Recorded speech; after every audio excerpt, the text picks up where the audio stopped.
Hello everyone, welcome to break time classes. इस video में हम घटनासार का पार्ट 5 कवर कर रहे हैं। 4 पार्ट तक हो गए हैं, जिसमें राष्ट्रीय और अंतर्राष्ट्रीय जितना था वो कवर हो चुका था। इस वाले में हम आर्थिकी शुरू कर रहे हैं, तो उसको अच्छे से देखिएगा। जितने भी एग्जाम आने वाले हैं जहाँ करंट अफेयर पूछा जाता है उन सबके लिए इंपॉर्टेंट होगा। यूपी पीसीएस आरओ में हर बार यहाँ से क्वेश्चन पूछे जाते हैं, क्योंकि इकोनॉमिक्स वाला जो पार्ट रहता है उसमें ज़्यादा क्वेश्चन करंट के रहते हैं, तो वो सब भी यहीं पर कवर हो जाएगा। तो चलिए शुरू करेंगे। ये सभी जितने भी नोट्स वगैरह हैं घटनासार की या मंथली जो करंट अफेयर है, या बाकी के जो हैंड रिटन नोट्स होते हैं जिसके आप वीडियोस देखते हैं सब्जेक्ट वाइज, या PYQ है, टेस्ट है, वो सब आपको यूपी पीसीएस आरओ और जो कंबाइंड पेड ग्रुप है उसमें मिल जाएगा। ज्वाइन करने के लिए ये व्हाट्सएप नंबर दिया गया है, इस पर व्हाट्सएप करेंगे तो आपको ग्रुप की डिटेल्स भेज दी जाएगी। जिस भी ग्रुप की डिटेल आपको चाहिए होगा तो सभी चीज़ें उसी में लिखी हुई हैं। पूरा प्रोसेस में बताया गया है, कैसे ज्वाइन करना है, क्या क्या मिलेगा, सब उसमें लिखा हुआ है, तो उसको प्रॉपरली पढ़कर ज्वाइन कर सकते हैं। चलिए शुरू करेंगे। सबसे पहले खरीफ फसलों के न्यूनतम समर्थन मूल्य यानी MSP डिसाइड हुए हैं अभी। तो ये खरीफ फसलों का समर्थन मतलब MSP आ गया है अब, तो 19 जून 2024 को इसको जारी किया गया है। और सर्वाधिक वृद्धि किस में हुई है, किस फसल में? तो राम तिल, जिसको नाइजर सीड भी कहा जाता है, तो नाइजर सीड में सबसे ज़्यादा वृद्धि हुई है MSP में। कितना हुई है? तो 983 रुपये हुई है पर क्विंटल। 983, जितना भी यहाँ पर रुपए दिया रहेगा वो सब पर क्विंटल ही रहेगा, तो 983 रुपये की वृद्धि हुई है। तिल जो है 632 रुपये की, मतलब नंबर 1 पे सबसे ज़्यादा वृद्धि हुई है MSP में राम तिल में। राम तिल या नाइजर सीड एक ही चीज़ है। उसके बाद तिल में जो है 632 रुपये की सेकंड नंबर पर सबसे ज़्यादा वृद्धि हुई है। फिर अरहर में जो है 550 रुपये की वृद्धि हुई है MSP में। तो ये याद रखिएगा, खास करके नाइजर सीड वाला।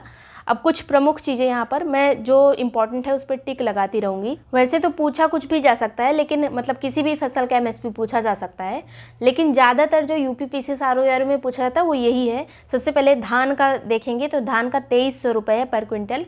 यहाँ पर बस 2300 याद रखें कि 2300 है धान का।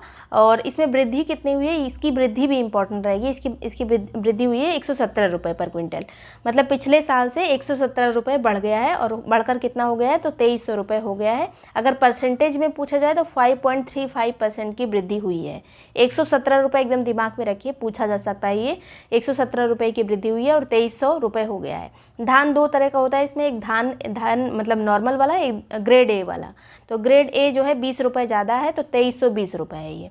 तो ये दोनों मोस्ट इंपॉर्टेंट है, क्योंकि खरीफ फसलों में अगर MSP पूछा जाता है तो धान जरूर पूछ लिया जाता है। गेहूँ तो रबी की फसल हो गई।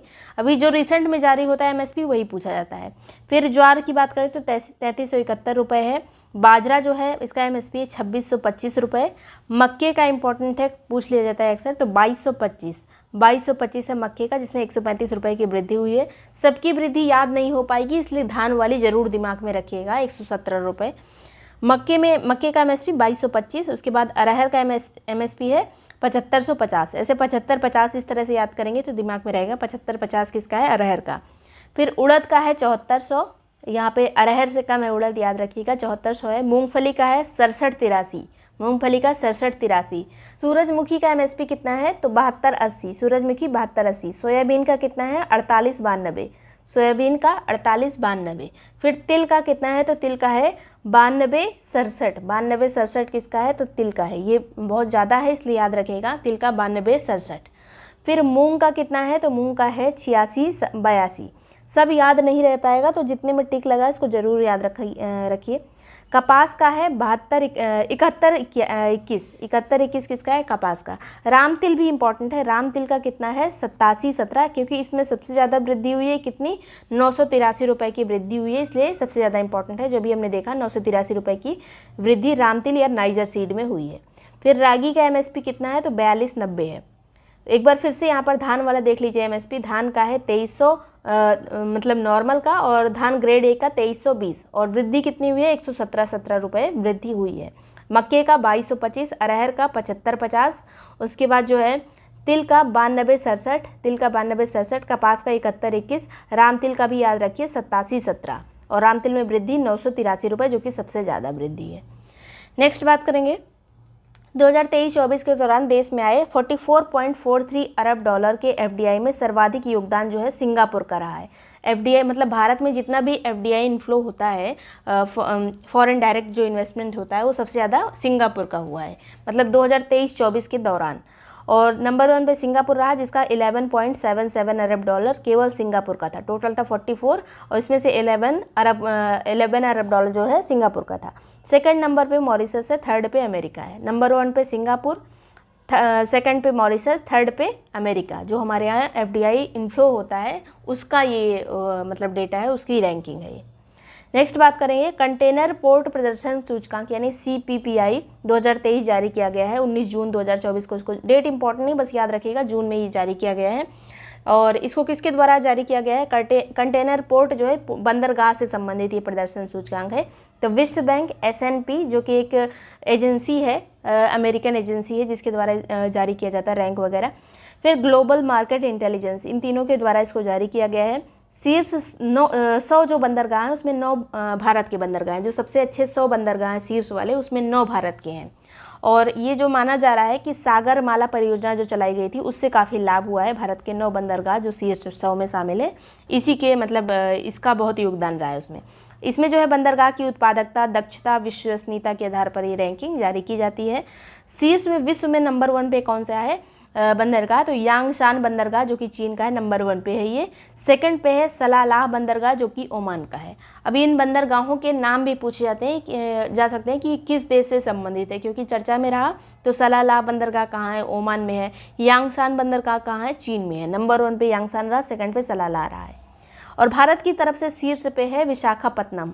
ओवरऑल में इसकी रैंकिंग है 19, लेकिन भारत की तरफ से नंबर 1 है। तो भारत की तरफ से याद रखिएगा विशाखापत्तनम 19th नंबर पे है। शीर्ष 10 में कोई शामिल नहीं है, लेकिन शीर्ष 100 में 9 शामिल है हमारे। अभी जो हमने देखा शीर्ष 100 में हमारे 9 हैं, उसमें से 19वें नंबर पे विशाखापत्तनम सबसे ऊपर है। फिर मुंद्रा बंदरगाह है। सबकी रैंक नहीं याद रखनी कि किसकी क्या रैंक है, बस याद रखिए कि ये बंदरगाह जो है शीर्ष 9 वाले में ये भी है। पूछा जा सकता है निम्न में से कौन शीर्ष 9 में शामिल नहीं है, तो ये सभी हैं शीर्ष 9 में। मतलब शीर्ष 100 में कौन सा शामिल नहीं है, तो ये सभी शीर्ष 100 में 9 है। ये विशाखापत्तनम हो गया, मुंद्रा जो कि गुजरात का बंदरगाह है, पीपावाव ये भी गुजरात का है। अब ये चर्चा में रहे तो इसका मैचिंग में आ सकता है कि किस राज्य में है ये। फिर कामराज जो कि चेन्नई तमिलनाडु में है। कोचीन बंदरगाह केरल में है। हजीरा बंदरगाह गुजरात में है। कृष्णापट्टनम ये आंध्र प्रदेश में है। चेन्नई तमिलनाडु में है। जवाहरलाल नेहरू जिसको JNPT बंदरगाह कहा जाता है, ये महाराष्ट्र में है। तो ये जो है शीर्ष 100 में शामिल है हमारे 9 बंदरगाह। नेक्स्ट यहाँ पर रेटिंग एजेंसी S&P जिसकी भी हमने बात की थी, इसने जो है भारत की सॉवरेन रेटिंग स्थिर से बढ़ाकर सकारात्मक कर दी है। जो स्थिर रैंकिंग थी अभी तक, मतलब बढ़ नहीं रही थी, स्टैटिक थी, उसको पॉजिटिव में कर दिया है। ये जो है किस कारण से ऐसा हुआ है, तो ये राजकोषीय नीति जो हमारी है, सार्वजनिक खर्च गुणवत्ता है, इन सभी के आधार पर जो है हमारी रेटिंग को बढ़ाया है। सॉवरेन रेटिंग जो है इसको बढ़ाकर पॉजिटिव कर दिया है। तो ये बस इतना याद रखिएगा, इसके बारे में और ज़्यादा डिटेल में नहीं पूछा जा सकता। नेक्स्ट बात करेंगे, महाराष्ट्र में 76,200 करोड़ की लागत का ग्रीनफील्ड बंदरगाह बना है जिसका नाम है बधावन पोर्ट। महाराष्ट्र में बना है। कितने रुपए का? 76,200 करोड़ रुपए इसमें लागत आई है। ग्रीनफील्ड उसको कहते हैं जो नया नया एकदम शुरुआत से नया ही बनता है कोई चीज़, तो उसको ग्रीनफील्ड कहा जाता है। तो ये बधावन पोर्ट बना है। और ये जो है जवाहरलाल नेहरू पोर्ट और महाराष्ट्र मैरीटाइम बोर्ड का संयुक्त उपक्रम है। तो ये अभी इसका रिसेंट में उद्घाटन भी किया गया, तो इसको याद रखिएगा। बधावन पोर्ट महाराष्ट्र का है और जो हमारे बड़े बड़े पोर्ट्स हैं उसमें शामिल है। तो शीर्ष जो 12 पोर्ट हैं उनमें ये भी शामिल हो गया है बधावन पोर्ट। नेक्स्ट बात करेंगे, हमारे बहुत सारे छोटे छोटे बंदरगाह हैं, लेकिन शीर्ष जो हैं वो 12 हैं जो बड़े बड़े माने जाते हैं।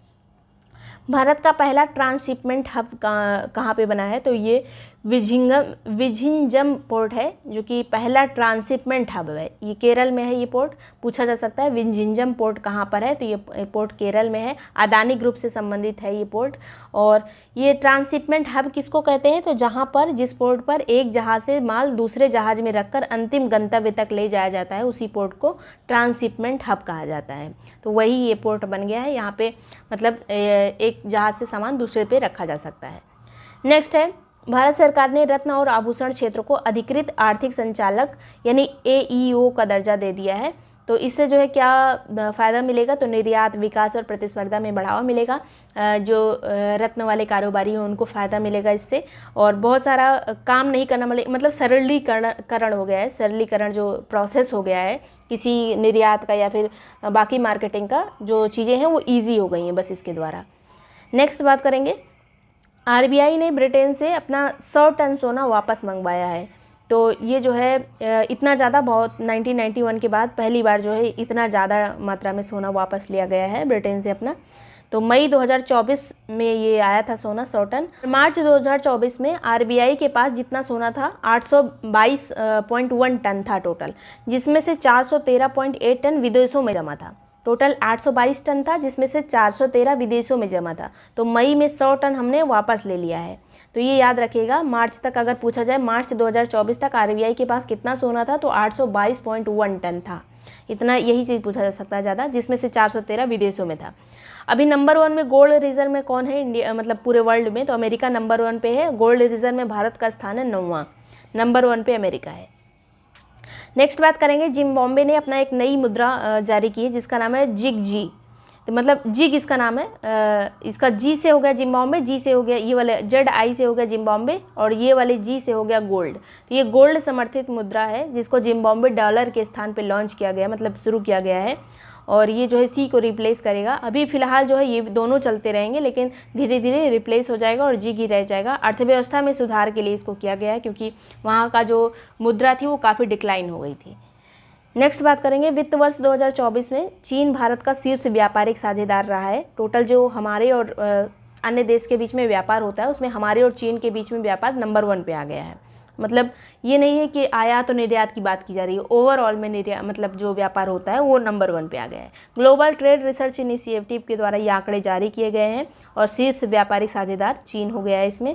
और चीन के साथ हमारा 118.4 अरब डॉलर का व्यापार होता है, 118.4 अरब डॉलर का व्यापार होता है।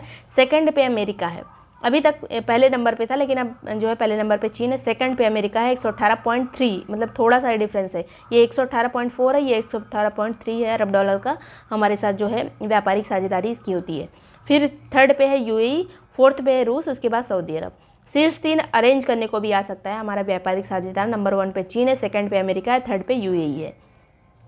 आगे बात करेंगे, चीन को जो भारत का निर्यात किया जाता है वो इस बार मतलब जो ये वित्त वर्ष निकला इसमें 8.7% बढ़ गया है हमारा। जो जितना भी भारत जो है निर्यात करता है चीन को, उसमें 8.7% की वृद्धि होकर 16.6 अरब डॉलर का हमारा निर्यात हो गया है। देखिए टोटल जो हमारी व्यापारिक साझेदारी है वो 118.4 है, लेकिन निर्यात अभी भी 16.6 ही है। मतलब हम निर्यात कम करते हैं, आयात वहाँ से ज़्यादा करते हैं। फिर भी ये जो 16.6 था 6 अरब डॉलर है, ये पहले और कम था, इस बार ये 8.7% बढ़ा है। नेक्स्ट बात करेंगे, जितना निर्यात होता है उतना अच्छा होता है, आयात जितना होता है उतना ख़राब होता है। चीन से भारत का आयात जो है ये 3.24% बढ़ गया है। फिर मतलब यहाँ पे निर्यात तो बढ़ा ही है, निर्यात थोड़ा ज़्यादा बढ़ा है, लेकिन आयात भी बढ़ा है। 3.24% का जो है बढ़ोतरी हुई है आयात में भी, जो चीन से हमारे यहाँ सामान आता है। तो ये बढ़कर 10.7 अरब डॉलर हो गया, जितना हमारे यहाँ सामान आता है वो वाला। तो ओवरऑल की बात की जाए तो बस इतना याद रखिए कि हमारा जो निर्यात है वो कम होता है, वहाँ से आयात ज़्यादा होता है। टोटल हमारी साझेदारी 118.4 अरब डॉलर की है, व्यापारिक साझेदारी टोटल मिला के। नेक्स्ट बात करेंगे, आरबीआई ने जो है प्रवाह portal, retail direct mobile app और फिनटेक रिपोजिटरी, ये 3 चीज़ का अनावरण किया है। तो प्रवाह पोर्टल क्या है, ये सब आरबीआई के द्वारा जारी किए गए हैं। पूछा जा सकता है किसने जारी किया इसको सबको, तो आरबीआई ने। तो प्रवाह पोर्टल क्या है, विनिमय सहायता के लिए इसको जारी किया गया है। रिटेल डायरेक्ट मोबाइल ऐप क्या है, तो खुदरा निवेशकों का सरकारी प्रतिभूति लेने में सहायता के लिए इसको जारी किया गया है। एक मोबाइल ऐप होगा जिससे जो रिटेल इन्वेस्टर्स हैं वो सरकारी जो प्रतिभूतियाँ होती हैं उसको खरीद बेच सकते हैं। तो ये मोबाइल ऐप है रिटेल डायरेक्ट। फिर है फिनटेक रिपोजिटरी, इसमें जो है फिनटेक का सभी डेटा रहेगा, फिनटेक फर्म्स जो होती हैं उनका डेटा इसमें रिपोजिटरी में रहेगा। तो ये आरबीआई ने 3 चीज़ें ही जारी की हैं, प्रवाह पोर्टल विनिमय के लिए, रिटेल डायरेक्ट सरकारी प्रतिभूतियों को खरीदने बेचने के लिए, फिनटेक रिपोजिटरी एक तरह का डेटा सेंटर है। नेक्स्ट बात करेंगे, भारत दुनिया का तीसरा सबसे बड़ा घरेलू एयरलाइन बाजार बन गया है और भारत की जो एयरलाइन क्षमता है अप्रैल 2024 तक वो 15.6 मिलियन सीटों की क्षमता है हमारी। और पहले नंबर पे जो है अमेरिका है, सेकंड पे चीन है, थर्ड पे भारत है। पहले नंबर पे अमेरिका, सेकंड पे चीन एयरलाइंस में, और थर्ड पे जो है भारत है, उसके बाद जापान है, फिर ब्राज़ील है। आगे बात करेंगे, ग्लोबल यूनिकॉर्न इंडेक्स 2024 जारी किया गया है, हुरिन इंस्टीट्यूट ने इसको जारी किया है। 2017 में पहली बार भारत में यूनिकॉर्न संख्या में मतलब 2017 के बाद से पहली बार जो है यूनिकॉर्न की संख्या में गिरावट आई है। हर बार जो है हमारे यूनिकॉर्न्स बढ़ रहे थे। जिस कंपनी की कीमत जो है $1 बिलियन से पार कर जाती है उसको यूनिकॉर्न की श्रेणी में डाल दिया जाता है। तो 2023 की बात करें तो भारत में 67 यूनिकॉर्न थे और 2022 में ये 68 थे, एक कम हो गया है। तो पहली बार 2017 के बाद पहली बार जो है गिरावट आई है, 67 है अभी। और शीर्ष पे नंबर 1 पे कौन है, सर्वाधिक यूनिकॉर्न कहाँ पर है, यूएसए में 703 यूनिकॉर्न, चीन में 340 सेकंड पे, उसके बाद भारत में 67, ब्रिटेन में 53। नंबर 1 पे यूएसए है, सेकंड पे चीन है, थर्ड पे भारत है। यूएसए, चीन, भारत यूनिकॉर्न में मतलब पहले, दूसरे, तीसरे नंबर पे है। और यूनिकॉर्न राजधानी किसको घोषित किया गया है, फिर से ये पहले भी यही थी, सैन फ्रांसिस्को को, जो कि यूएसए की है, इसको यूनिकॉर्न राजधानी फिर से घोषित किया गया है। भारत में सबसे मूल्यवान यूनिकॉर्न कौन सा है, तो स्विगी है और ड्रीम 11 है। स्विगी और ड्रीम 11 भारत की सबसे मूल्यवान जो है यूनिकॉर्न है। बायजूस जो है दुनिया की सबसे अधिक वैल्यू डिस्ट्रॉयर कंपनी बनी है, मतलब इसने जो है अपनी वैल्यू खो दी है, यूनिकॉर्न की श्रेणी से बाहर हो गई है बायजूस, तो ये याद रखिएगा, बायजूस को बाहर किया गया है। नेक्स्ट बात करेंगे, ग्लोबल फॉरेस्ट वॉच के अनुसार भारत में 2.33 मिलियन हेक्टेयर वृक्ष क्षेत्र नष्ट किए गए हैं वर्ष 2000 के बाद से 2.33 मिलियन हेक्टेयर वृक्ष काटे गए हैं भारत में, ऐसा कहना है ग्लोबल फॉरेस्ट वॉच का। और जो टोटल वृक्षों की हानि हुई है भारत में, उसका 60% जो है इन राज्यों में काटे गए पेड़। नंबर 1 पे है असम, जिसमें सबसे ज़्यादा मतलब वृक्षों को काटा गया है। सेकंड पे है मिजोरम, फिर अरुणाचल प्रदेश, फिर नागालैंड, फिर मणिपुर। सब नॉर्थ ईस्ट के हैं क्योंकि वहाँ पर झूम कृषि वगैरह होती है, जंगल वहाँ पे ज़्यादा है, तो रहने के लिए धीरे धीरे कटते जा रहे हैं, तो खेती के लिए, कभी रहने के लिए। तो असम जो है ये नंबर 1 पे है वृक्ष काटने में, फिर मिजोरम है, फिर अरुणाचल प्रदेश है, याद रखिएगा इसको। नेक्स्ट है, भारतीय मानक ब्यूरो यानी BIS के द्वारा EV वाहनों के लिए 2 नए मानक बनाए गए हैं, जिसका नाम क्या है, तो ISI 8590 2024 और ISI 8606। यहाँ पे 590 है, यहाँ पे 606 है। बस ये 2 चीज़ याद रखिए, अगर पूछ लिया जाए कि EV के लिए 2 नए मानक जो आए हैं वो कौन से हैं, तो एक में 590 लिखा है, एक में 606, बाकी सभी चीज़ें सेम है, ISI 8 2024। और ये जो है EV की जो 3 श्रेणियाँ हैं, L, M, N। L जो है 2 पहिया है, M वाली 4 पहिया, N वाली जो है माल ट्रक, इन तीनों के लिए जो है ये मानक लाए गए हैं, 590 और 606। नेक्स्ट बात करेंगे, इसी में जो है वर्तमान में BIS के पास EV से संबंधित 30 मानक हैं टोटल, ये 2 ये नए वाले हैं, तो ये याद रखिएगा। नेक्स्ट बात करेंगे, भारत की पहली satellite in orbit third party बीमा पॉलिसी आई है, जिसमें सैटेलाइट से संबंधित कोई थर्ड पार्टी को हानि होती है, शारीरिक दुर्घटना होती है, अंतरिक्ष से संबंधित ये पूरा बीमा है। तो ये जो है किसके द्वारा पेश किया गया है, टाटा LIG द्वारा इसको पेश किया गया है। टाटा का ये बीमा जो है किया गया है, मतलब टाटा के द्वारा इसको किया गया है। नेक्स्ट बात करेंगे, FDI पर अंकटाट की रिपोर्ट 2024 आई है। इसमें जो है 2023 में FDI के मामले में भारत का स्थान कौन सा है, तो 15वें नंबर पे है भारत। मतलब टोटल जिस देश के पास जितना मतलब FDI आता है उसमें जो है भारत का नंबर है 15वां। अब हमारे यहाँ कौन सबसे ज़्यादा FDI लेके आता है, सिंगापुर, ये हमने पहले देख लिया था। अब शीर्ष FDI प्राप्तकर्ता देश कौन सा है, मतलब सबसे 15वें नंबर पे तो भारत आता है, 15वें नंबर पे भारत मतलब FDI प्राप्त करता है। नंबर 1 पे जो है अमेरिका है, यहाँ पे सबसे ज़्यादा FDI का इनफ्लो होता है। सेकंड पे है चीन, थर्ड पे है सिंगापुर। सिंगापुर जो है हमारा तो सबसे बड़ा FDI मतलब देने वाला है, लेकिन ओवरऑल में इसके पास कितना FDI आता है उसमें ये तीसरे नंबर पे है। फिर हांगकांग, नंबर 1 पे अमेरिका, फिर चीन, फिर सिंगापुर। शीर्ष 3 जरूर याद रखिएगा, अमेरिका, चीन, सिंगापुर। और भारत का स्थान कौन सा है FDI इनफ्लो में, 15वां है। नेक्स्ट बात करेंगे, RBI ने सरकार को 2.11 लाख करोड़ रुपए के लाभांश को मंजूरी दे दी है। ये जो है मतलब 2.11 लाख रुपए जो RBI दे रहा है सरकार को, ये किस अधिनियम के तहत दे रहा है, तो RBI का जो अधिनियम 1934 की धारा 47 के तहत RBI अधिशेष को हस्तांतरित करती है, मतलब किसको, सरकार को। अगर कोई लाभांश रहता है RBI के पास सारा चीज़ें निपटाने के बाद, तो वो सरकार को जाता है। तो 2.11 लाख करोड़ रुपए सरकार को मिले हैं। नेक्स्ट बात करेंगे, ग्लोबल सिटीज़ इंडेक्स 2024 जारी किया गया है। ऑक्सफोर्ड इकोनॉमिक्स के ग्लोबल सिटीज़ इंडेक्स के अनुसार नंबर 1 पे कौन सा सिटी है, तो न्यूयॉर्क है ग्लोबल सिटीज़ रैंकिंग में, USA का ये न्यूयॉर्क शहर है। सेकंड पे लंदन है UK का, थर्ड पे है सैन जोस। नंबर 1 पे न्यूयॉर्क है ग्लोबल सिटीज़ रैंकिंग में। और भारत की तरफ से शीर्ष 3 कौन है, तो 350 नंबर पे, मतलब शीर्ष 300 में कोई नहीं है। 350 नंबर पे है दिल्ली, उसके बाद मतलब भारत की रैंक बहुत ही ख़राब है, लेकिन भारत की तरफ से नंबर 1 पे दिल्ली है, इसके बाद बेंगलुरु है, फिर मुंबई है। वैसे ओवरऑल में देखा जाए तो 350वीं रैंक है दिल्ली की, 411 है बेंगलुरु की, 427 है मुंबई की ग्लोबल सिटीज़ रैंकिंग में। इस तरह की सिटी की कई सारी रैंकिंग आती है, लेकिन ये वाली रैंकिंग याद रखिए, ग्लोबल सिटीज़ रैंकिंग। इसमें जो है टोटल 163 देश के 1000 बड़े शहरों को शामिल किया गया था।